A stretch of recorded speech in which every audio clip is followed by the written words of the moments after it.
اب یہ جو دہشت گردی واپس آئی ہے اس کے پیچھے پی ٹی آئی ہے. ٹھیک ہے جی. یہ جو واقعہ ہوا ہے یہ ایک سوسائڈ بامر تھا جس کا نام یوسف تھا, جو چل کے آیا ہے, جس نے آ کے امام بارگاہ کے باہر جو ہے وہ جو ان کا ایک انٹرنس ہے وہاں پہ یہ بلاسٹ کیا ہے.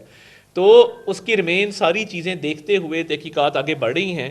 اور دیکھیے یہ پیغام امن کمیٹی جو بنی اس حوالے سے مکمل طور پہ تمام مکاتب فکر کے علماء کا یہ کنسنسس ہے کہ دہشت گردی کی بالکل گنجائش نہیں ہے, اور اس بیانیے کا بھی مقابلہ کریں. اس کے ساتھ ساتھ افغانستان کے علماء نے بھی اس حوالے سے فتویٰ دے دیا ہے, اور یہ فتویٰ پہلے سے بھی موجود تھا کہ پاکستان کے خلاف حملہ جو ہے وہ جائز نہیں ہے, اس کو حرام قرار دیا گیا تھا. اور جیسے میں نے کہا کہ یہ دہشت گرد جو چھپ کے آتے ہیں اور چھپ کے رات کے اندھیرے میں کئی دفعہ وار کرتے ہیں, کئی دفعہ جمعے کی نماز میں نمازیوں کو ٹارگٹ کرتے ہیں, یہ انسانیت کے نام پہ جو ہے یہ دھبا ہے, یہ انسانیت کی توہین ہے. ان کو تو مسلمان تو بہت دور کی بات ہے, ان کو انسان کہنا بھی, آپ دیکھیں نا کتنے بدبخت ہیں کہ مسلمان کو قتل کر رہے ہیں اور سیدھا جہنم میں جا رہے ہیں. اس سے بڑا اور بدبختی ان کی کیا ہو سکتی ہے. بہت شکریہ, تھینک یو جی.